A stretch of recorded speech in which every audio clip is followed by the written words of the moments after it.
Very well. Thank you so much for having me. It's one of my favorite topics. How do we create value with our fish and seafood? How do we maybe build a brand outside of what you originally probably thought that you would be doing?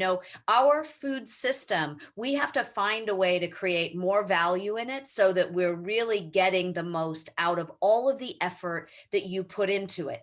And if we look at all of the great brands out there, and I want you to all just kind of take a step back and think about the brands that you admire most. Is that Starbucks? Is it World Central Kitchens? Because even WCK is a brand. Maybe it's a type of fish and seafood like, Pacifico striped bass, which we'll be talking about.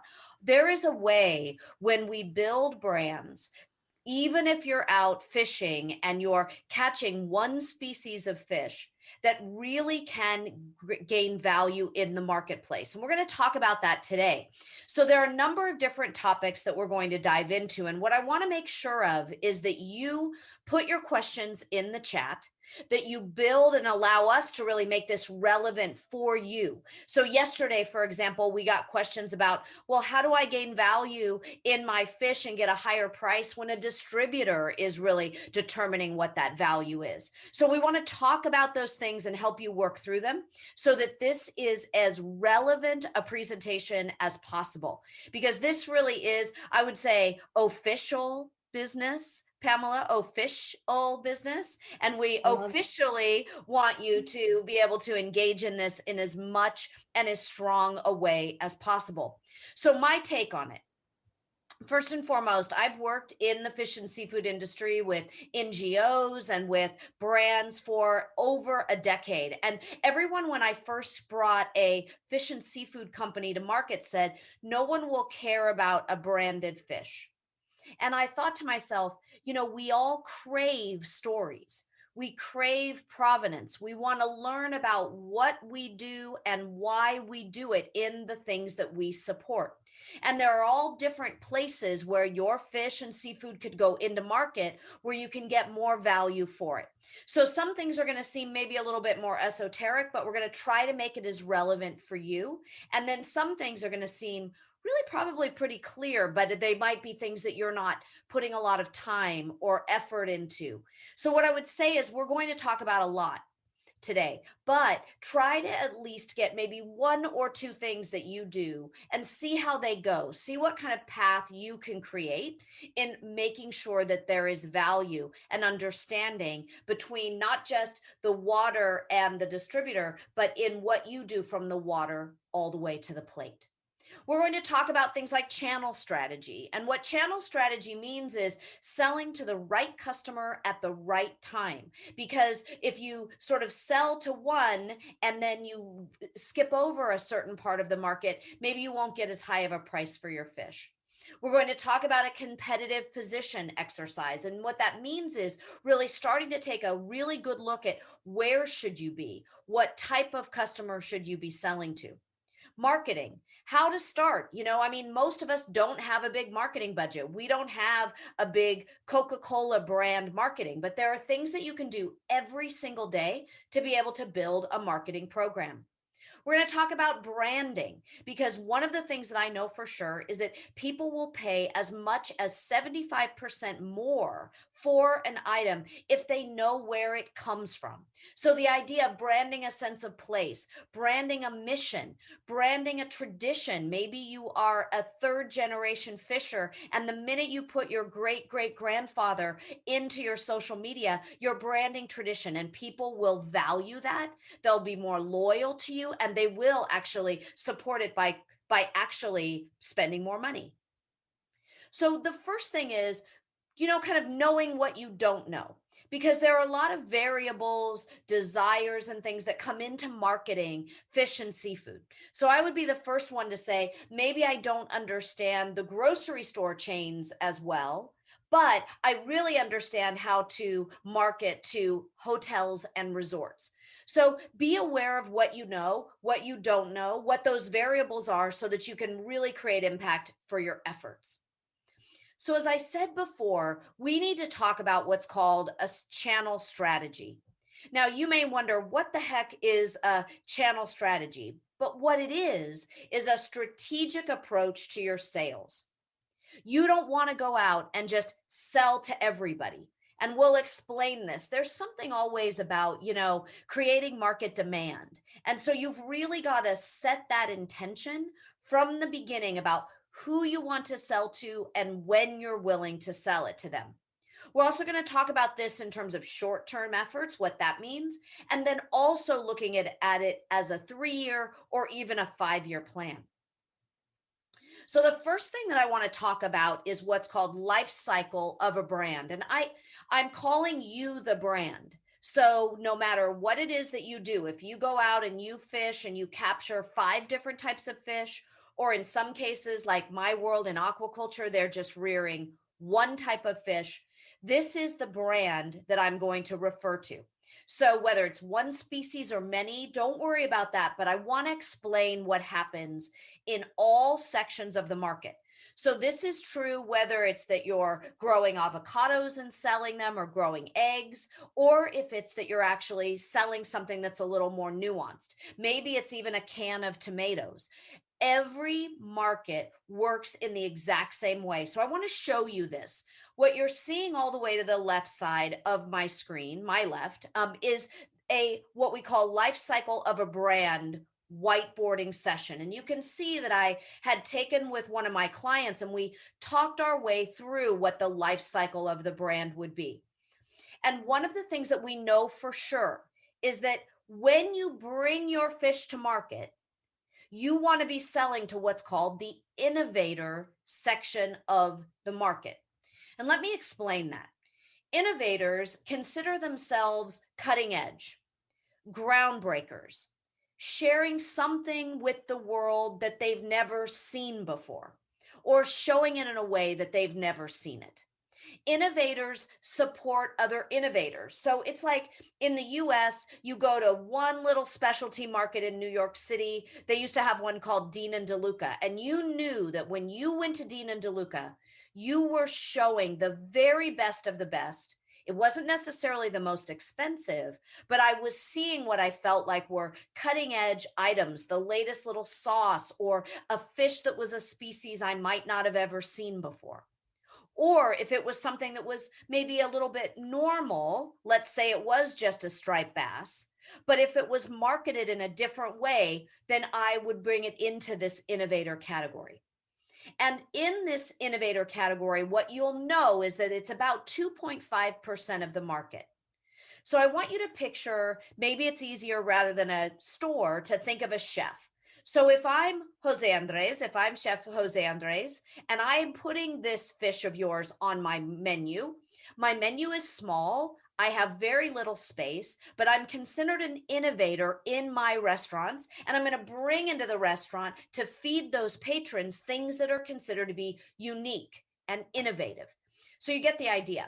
And when I'm shopping in those places and I'm dining in those places, I really feel like I'm getting a unique experience. And innovation brings a higher price. So what we know, for example, like if we were to think of coffee and we were to say to you, well, it was a Kenyan coffee or a Guatemalan coffee or a coffee that had the fair trade certified logo, those would go into innovative stores and restaurants, and they would get a higher price because of their innovation in the market.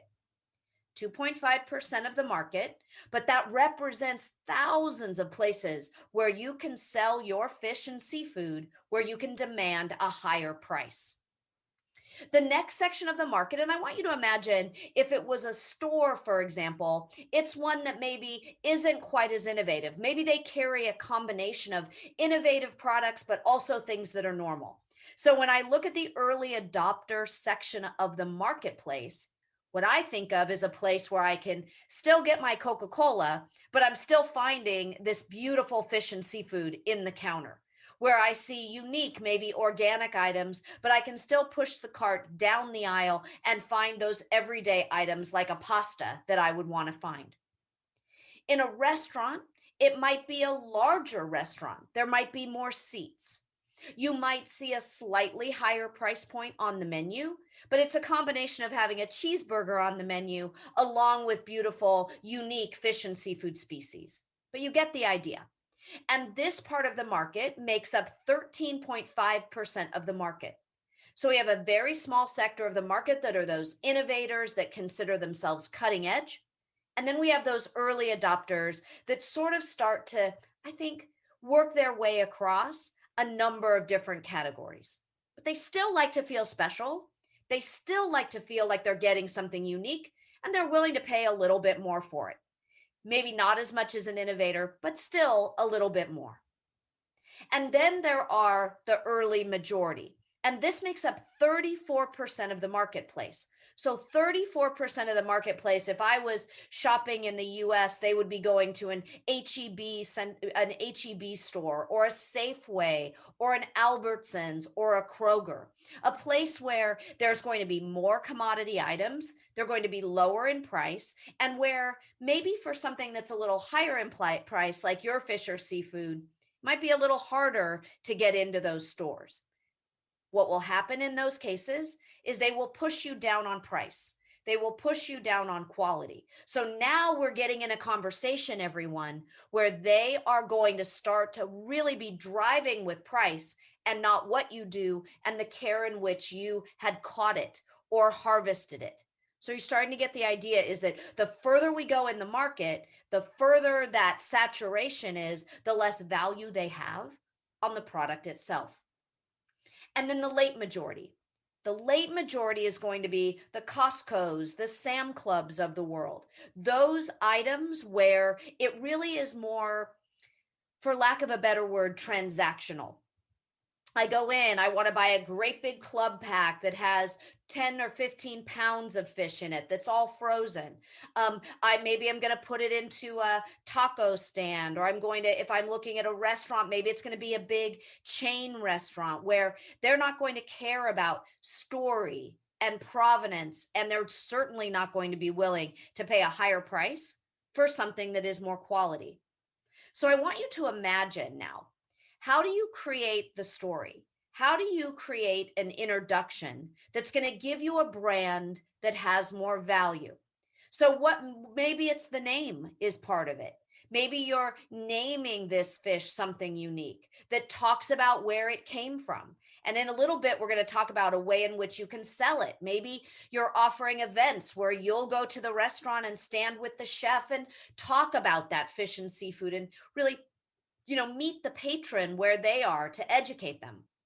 But you probably can't imagine doing that at Costco, where there are hundreds of people going through that probably don't care anything more than about the sample that you feed them at the table, right? So there's a big span in between what the innovator wants, even what the early adopter wants, versus what the early majority and the late majority can offer you in terms of price and building your brand. And we have to talk about product life cycle in this, because here's what happens is that if you are selling as an innovator, but then you get a really good opportunity to sell to Costco, here's what happens. The minute that consumer sees your product at Costco, they're not going to want it on their menu anymore because it's not innovative any longer. So the thing that you can take from this exercise is, if I go out with boxes of my fish or seafood, and in the same day, I try to sell them to the hotel or resort with a white tablecloth, beautiful restaurant at, say, $25 a pound, but then I go to Costco and I sell it to the Costco buyer at $7.99 a pound, you can see not only have you shortened the life cycle of your brand in that innovator category, but you've also shortened the value of that product in order to be able to get more price for it, more income from it. So what ends up happening generally is that if you skip moving through these markets and you go straight from, say, an innovator to a late majority, you can never get the value of that fish back. And I hope that makes a lot of sense to you. The minute that you go, rather than going up through to early adopters, the minute you skip straight from innovators to late majority, you've shortened the life cycle, as I'm showing here, that product life cycle of your fish itself, which means that naturally you have to introduce it. You have to introduce what things are unique that you're going to offer, like maybe being at that great event or participating in a food show or helping build a menu with a family recipe. Once you get into that growth stage and that maturity stage, your sales and your price will start to decline. So if you think about it, you want to hang on to that innovator, that early adopter market for as long as you possibly can. The general rule of thumb is that you should be able to do that for about 5 years. So that higher price, you don't want to switch, for example, from innovator to that early majority before about the 3-year mark. Now, there's some exercises that you can do to help yourself with this. And that's what this last page represents. What I do is I just mark this big whiteboard with innovators, with the early adopters, the early majority, and the late majority. And so you'll see some of the ones that I did. Bamboo Sushi, a high-end sushi restaurant, is the perfect place for a beautiful fish or seafood. In the US, we also have things like Quick Fish or Pacific Catch that are all high-end, these fish houses that reach that type of market. In food service, we have office campuses like Google and LinkedIn that want to feed their people something that is more innovative and creative. And then we have, of course, the white tablecloth restaurants that will do the same, as well as small little niche markets like your little local fish market, instead of selling it into, for example, that late majority, that Olive Garden, the chain restaurants, the Costco's and the Sam Clubs of the world. So it's really going to be up to you. Whiteboard it out and try to stay steadfast to those innovators and that early adopter phase. And when you do, you're going to be able to get a higher price and a higher value out of your fish. So some of the things that we look at when we do this sort of strategy exercise, and remember, it doesn't matter how small or big you are, this opportunity really does work. You need to look at what your goals are. What is your strategy? Do you want to be, for example, if you're the one that's out fishing and building that catch, you want to look at what are your goals? What are the strategies around changing the category? Maybe you've always sold your fish at a low price. So what are your goals and what's the strategy going to be to grow the market? And what is the potential market size? Some of you may have a season where you catch a particular fish, and then you've got to think about how you're going to sell it into market, whether it's frozen or in maybe chopped up in poke cubes, all of these different things that can give you greater opportunity in the market, that growing that potential market. Some other things, higher quality. Probably on any given day, this, there's higher quality of even the same fish or species and lesser quality. Maybe you've got one that got damaged or bruised, and that could be sold in unbranded to Costco or to Sam's Club, but you'll want to save the best of that species for that innovator. It can be just the difference between quality in order to strengthen it. And how are you going to best approach sales and marketing? Because every single one of us has to be a marketer for what we do. And you're marketing not just the what you do. It's not just the fish. It's the why you do it. So what I will say to you is there's a phenomenal man by the name of Simon Sinek. And if you want to ask, I'll send the link to Pamela. But what he says very specifically is people don't buy what you do, they buy why you do it. So you could be amongst dozens of other fishers or farmers in a community, but if you're the only one explaining how your grandfather fished for this fish, how you're passing this on to your son or your daughter, if you explain the quality and maybe some recipe ideas and you really get into like your intention about it, people want to buy your why. They will pick your fish first and pay more for it than they will for one that's the same species and even the same quality because of that why. So we talked about a little bit of the development of this, where you are out, you're introducing the fish, you're growing the market. And then as you start to mature out and decline in that market, and if price is the issue, you've got to go all the way back to the beginning and think about how you're going to refresh your brand. Because generally, the life cycle of a brand is somewhere between 5 and 7 years. So you're not going to get to do this forever in the same way, same materials, same selling opportunities, same story. You're going to have to begin to enrich that.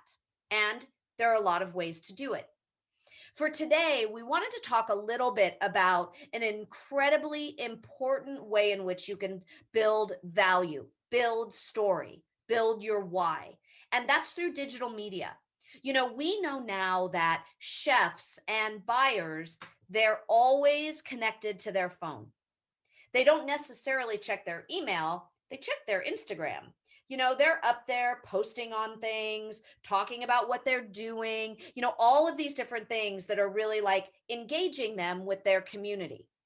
It may seem silly, but you'll be able to reach people faster if you social sell.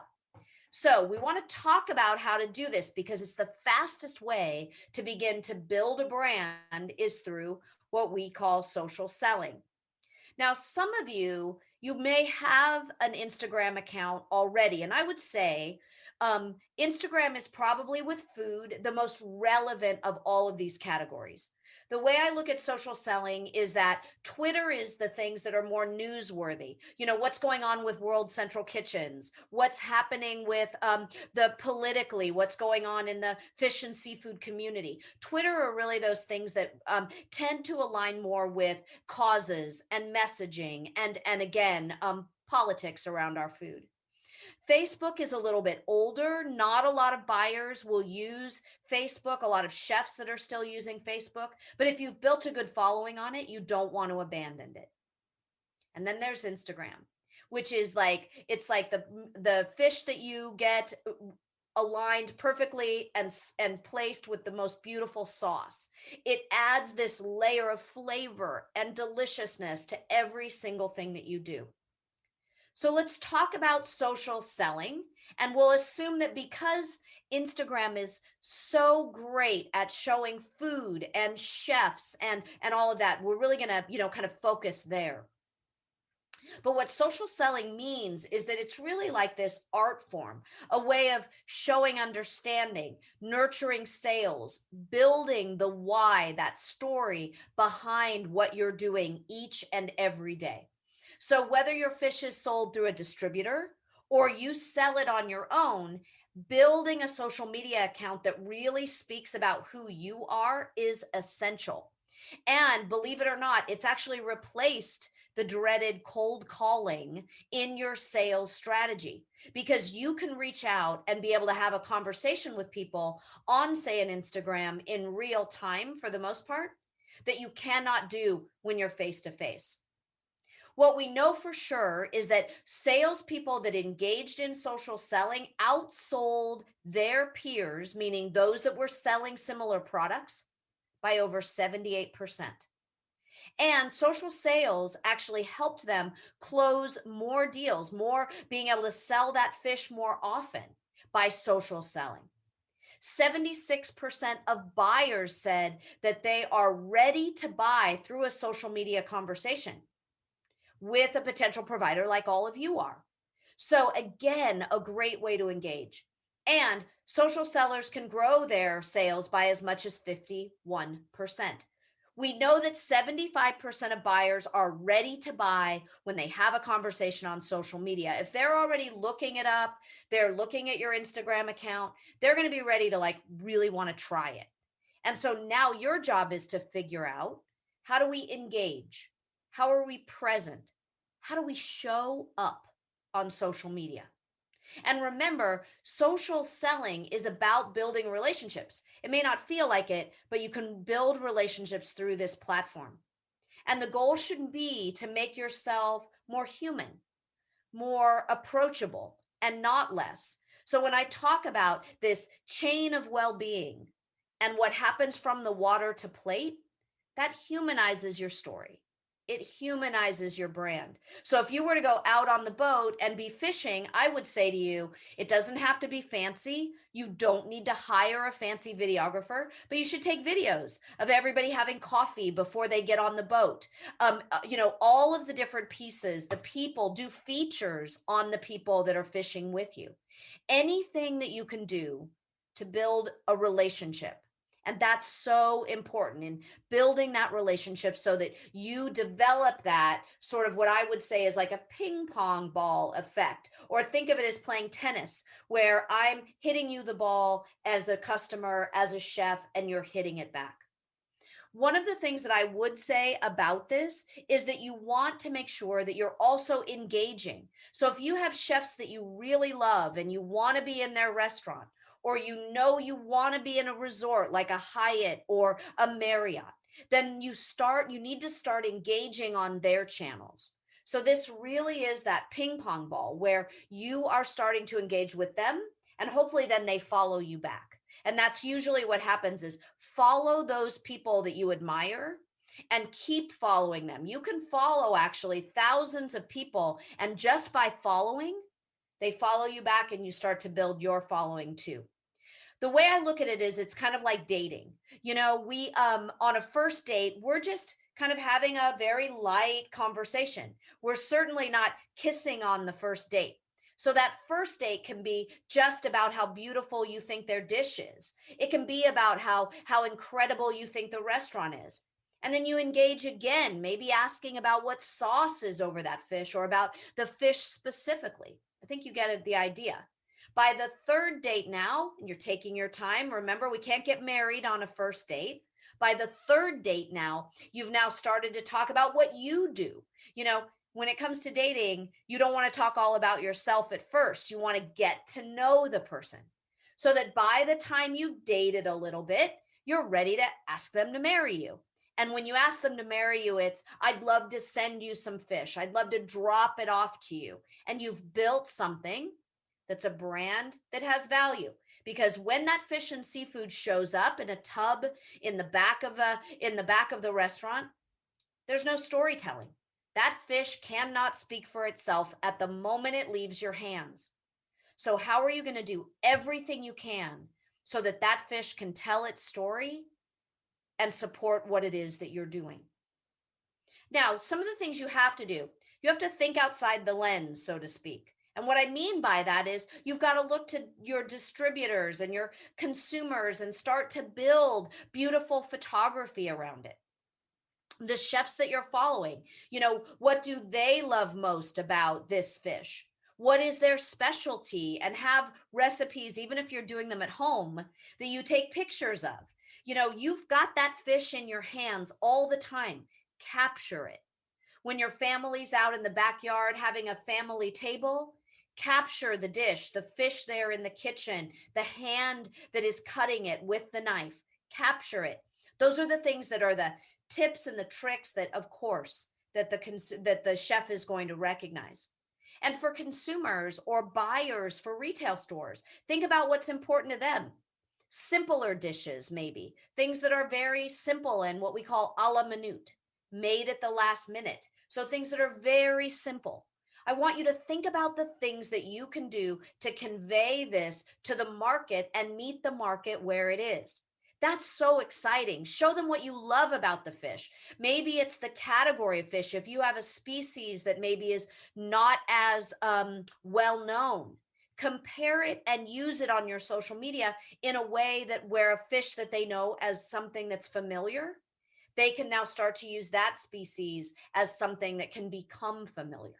So by putting it in a cooking method that they recognize, you'll have a better chance at selling it. And so we look at all of these things, and what we say is, why do it?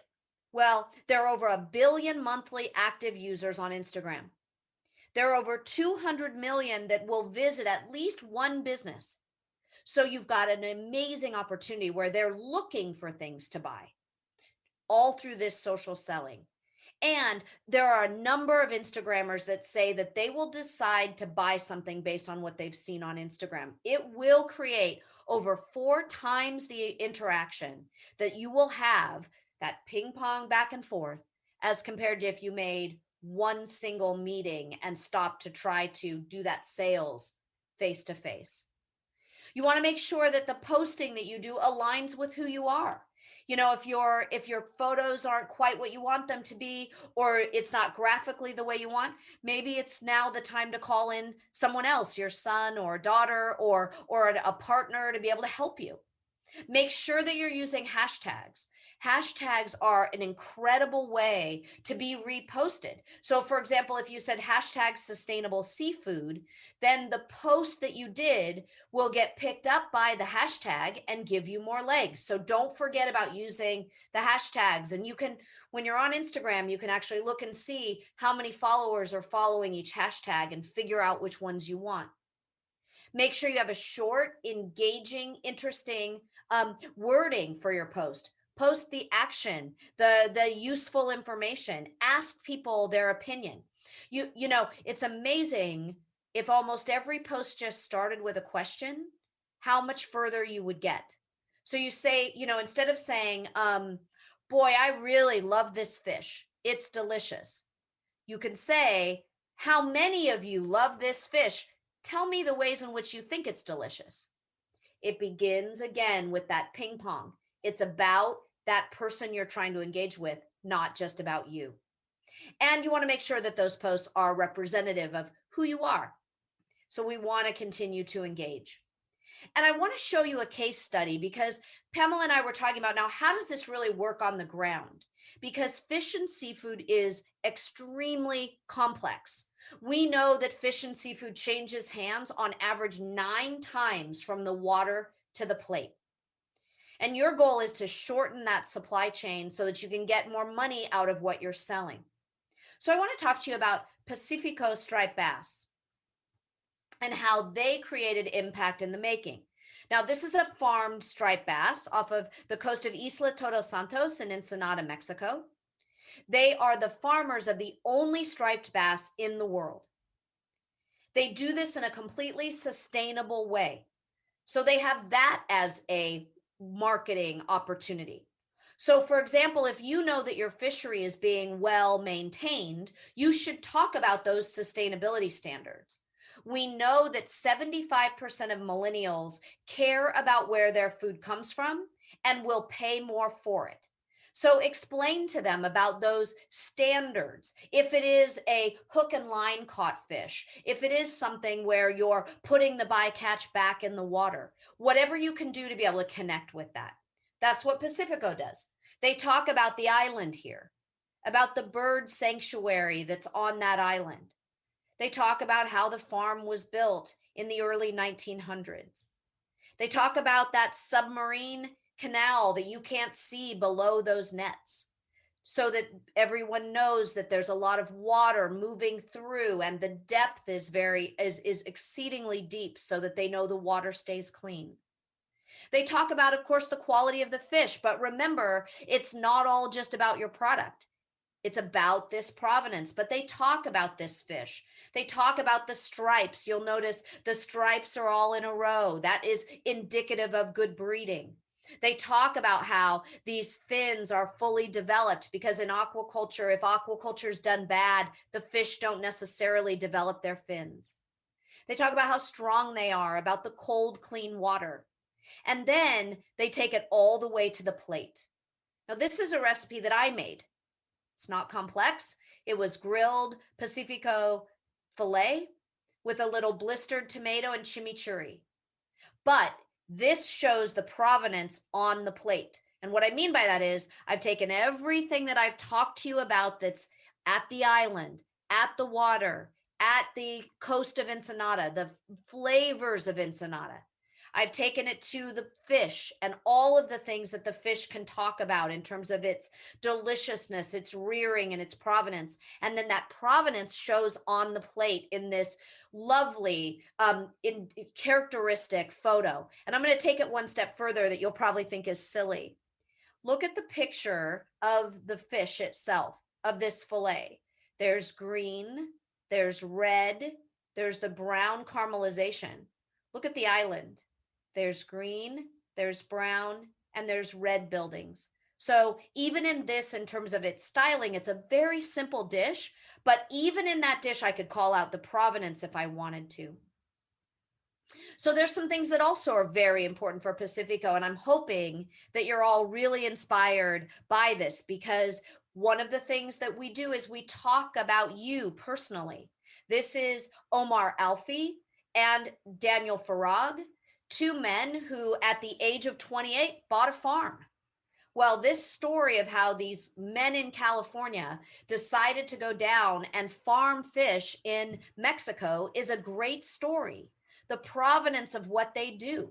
And Omar will talk constantly about, just like chicken can be farmed well, chicken can be farmed badly. And then he'll go into his story of the farm. We look at things like their sales strategy. We make sure that we have support materials in order to support it, and that social media and that strategy is all a part of it. And I want to show you some of these support materials that you could very easily do on your own computer and be able to print them, even if they're not in 4-color and as full color and as fancy as these. But imagine this. This is actually a guest check card.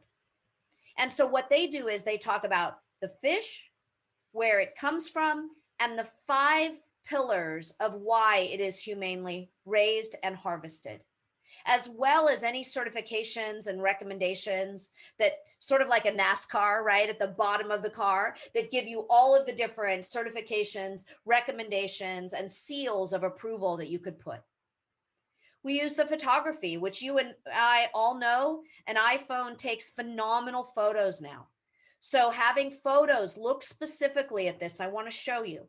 On this postcard, we took them from farm, right? Here's the farm, the fish being harvested, and then the final plates. And these are just postcards that we hand out or that we leave for someone.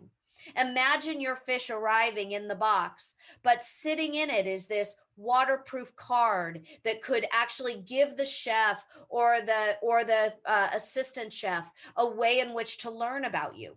Put your face on it. Show them what you're doing. Have a website. Nowadays websites are so easy to set up in Square. Anyone can do them. So have a website where they can actually go and scan and learn about what you're doing. Maybe you have a recipe card. I mean, this is so simple, right? That you print a picture of the dish and then the recipe on the other side, and it could be your grandmother's recipe for a sautéed fish with a chimichurri. But again, a way of connecting. We had table toppers for those. We talked about those early adopter restaurants that need table toppers, talking about where we come from. And you can see how the type of dish changes, because these were posters that went in the grocery store. So now we have a more relaxed comfort food presentation in a cast iron skillet with a sauce and fresh herbs. So you can see the difference between what might be a restaurant presentation and something that might go into grocery. Think about your business cards. Have your business cards have your fish or the provenance on them. You can create a QR code that they could scan with their phone. Everyone can scan a QR code now that would take you straight to your website. Maybe it's just a single square card that just talks about your why. And I can't get this across enough. It's not just about what. The world does not learn to love you based on what you do. They learn to love you based on why you do it. So it's never really, at the end of the day, about the fish. It's about you. And the more that you can express that, the further that you're going to get. So with Pacifico, we had to tell the story at all levels. We had former fishers where they had fished out their tuna fishery working at the farm.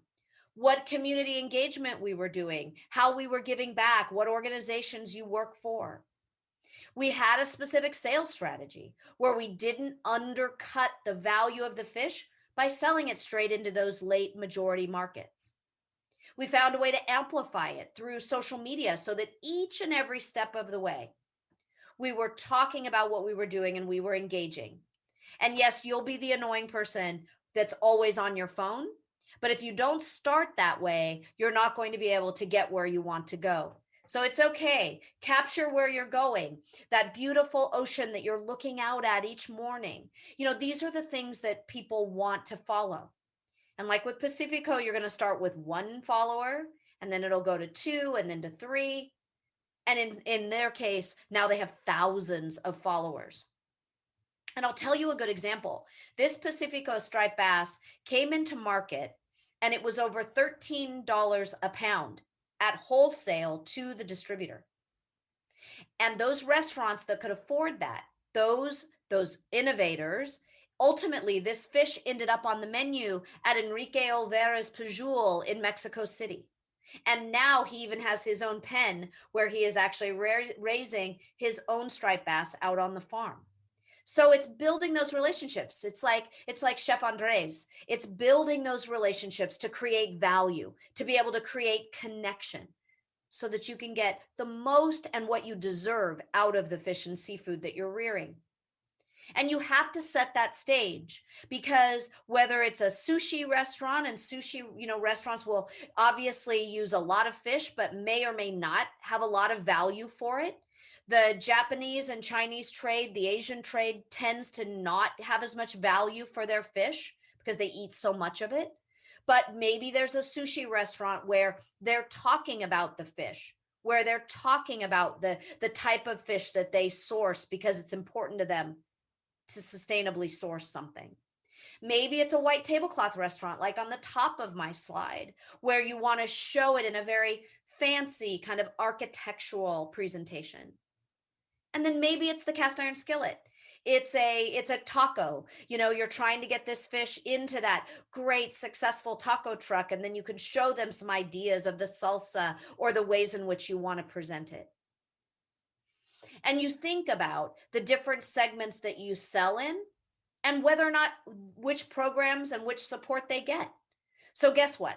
If I'm helping a chef to promote his restaurant on my social media, he pays more for the fish. If he gets these beautiful cards, or if I go to do an event with him, he pays more for the fish. He's getting more than just the fish itself, and he pays a premium for it. Do you understand? And so if he pays that premium, that's very different than Costco that doesn't care. You just sell him the fish, whatever fish you have that's left over and extra, and then you walk away. But they don't brand it back to you. They don't have the privilege of talking about you, because if they're not willing to pay more for it, they don't get to engage with you in that way. So the more time you're putting in, the more the price goes up, and then you're really able to build a program. And I want to show you this because I think this is what everybody should have in their fish and seafood program. This is Pacific Catch Restaurant Group in the West Coast of the United States. But I want you to see something very different on this menu that you normally wouldn't see. The first one is we're calling out the fish not just by species, but by name and by provenance. So meaning we're talking about where it comes from, the background, and the name of the farm. Or in your case, maybe it is your name and the fish species itself. They pay a higher price for the fish. They get the privilege of putting it on menu by name. And now we have something that's an equitable relationship that is being rewarded for the efforts that you're making and for the efforts that they're making to be able to share it with roasted poblanos and wilted arugula and grilled onion and jalapeno and cilantro crema. A great way to be able to share all of the effort that tightly creates that chain of well-being from your effort on the water all the way to this plate. And so what we know is by engaging in this, you can grow your community. It'll take a little bit of time, but by showing those videos, by engaging, you'll be able to continue to grow it. In this case, this is a very famous chef in the US, and he's standing there with the farmer serving his fish. And now all of a sudden we've got something that's magic out to the consumer at a food show.